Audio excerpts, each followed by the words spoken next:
good. Must be a basketball game tonight or something. We have serious questions. Yeah. Wait, Bring it. Wait, what do we have? Do we have anything? What do we have? First of all, how's Mitch doing? He's good. He's good. He's good. He's gonna be all right. You think he's gonna play on Saturday? Yeah. Okay. Have you decided anybody that Cleveland? I guess will run down the hill, and then we mentioned. Yeah, Cleveland. We've kind of had him as a senior all year. Right. He's graduating in December, so for us, it's you got to be at least a fourth-year guy, or you're graduating in December if you're a three-year guy, like Deshaun when he was a senior. Garrett. So Garrett's already graduated, Right. but he's a fourth-year guy. But yeah, the only guys that actually still have eligibility left are Garrett, Austin Spence, Kyle Cody, and it's family night here at Clemson, you can't tell, and Ty Thomason. I think they're the only guys that have eligibility left that are seniors in the classroom. And Austin's not sure, and Garrett's not sure, so we're just going to go ahead and honor those guys, and if they decide to come back, great, because we certainly want them back, but we'll see. Coach, how much of a blessing is it to have this indoor facility on a week like this? A lot of schools don't have that. I think Georgia just built one a year or two ago. That's the question of the night. I literally was just talking about that today. I was talking to a couple of different guys walking out of practice. Like I was reminiscing of when we didn't have it and how chaotic that was, and how. I mean, it's just such a blessing. That's all I can say. We moved in it, I guess, December of 12, right before we played LSU. Literally, right before we played LSU, and. But we were just so inefficient. I mean, we couldn't practice. There's nowhere to go. I mean, you'd have to, all you could do was walk through. You couldn't do anything full speed. There was nowhere to do anything full speed. And we'd go into the indoor track and they'd roll out a piece of carpet, but you couldn't do anything on it other than, like I said, walk through, and you couldn't get the team in there. I mean, it was what it was. You didn't know anything. We made it work, but it was a constant juggling of the schedule. And whereas now we don't even think about it. It's just, there's no ulterior planning. It's just like, no, it's bad weather. Well, no problem. And it's the same thing. But I remember one year it rained. I can't remember. It rained, and it's like we hardly ever practiced, like legit practice, and it takes a toll. It really does. And then it's the summer too.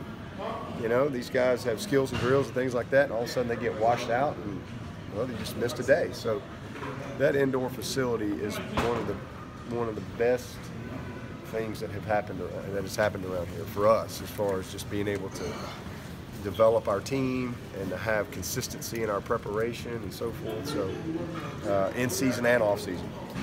BT's kickoffs last week, was that cold, I guess? Yeah, it wasn't ideal weather. So one way was better than the other from a wind standpoint, but definitely cold, just like playing golf. I mean. You get out there on a cold day, that golf ball don't want to go quite as far either. But he had some good ones. He had a couple that weren't quite as good. But he'll be all right. Well, how many times he's had to kick the ball off? Is there any fatigue? Probably. He's a true freshman, and I think that's probably fair. And that some of these guys that I was talking to Xavier Thomas yesterday. I was just asking him how he's holding up. He's never played more than 10 games in his life.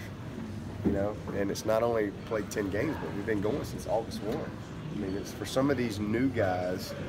Of course, BT's played, I think, 15 every year of his life, coming from South Point. So it don't really hold up for him, does it? He should be used to kicking off. Yeah, no doubt. But just I think the totality of the season and all that goes into it, at this level, I think it's a grind for some of these young guys and an adjustment. I know the other day you talked about the call that happened last week at the BC game, the interference call that didn't get called on the punt return. Did you take that into the ACC and tell them your concerns about in the future? Yeah. What response did you get? Can you share that? I'm not at liberty to share the response, but I will say this: that Mr. Hennigan has a high level of accountability, and he does a good job of trying to get better every week, just like we do. We make mistakes and we see them and we own them, and their guys make mistakes. And they want us to turn things in, but you know, as far as our conversation back and forth, I keep that private. Coach, I was actually going to ask you a follow-up on that. Would you like to see certain calls reviewable that are just cut and dry? I mean, I think everybody that watched that replay thought there was interference. I mean, that's exactly what I told the ref. I mean, I'm like, if that's not a reviewable, then we can't miss that call. I mean, that's just like, I mean, that's a game-changing deal in front of everybody, and I would love for that to be a reviewable. You know, catch interference on a punt return like that. You know, you're not talking about every pass I'm not talking about pass interference or anything like that. I'm talking about, you know, kick catch interference. That's a game-changing deal, and I would love for that to be reviewable, but you know, I don't know how often it happens. It's probably one of those things that's pretty rare too. So I don't think you'd have a bunch of reviewable situations, but you know, from time to time you have something like the other night that would have really helped us. Plus, I could have kept my time out.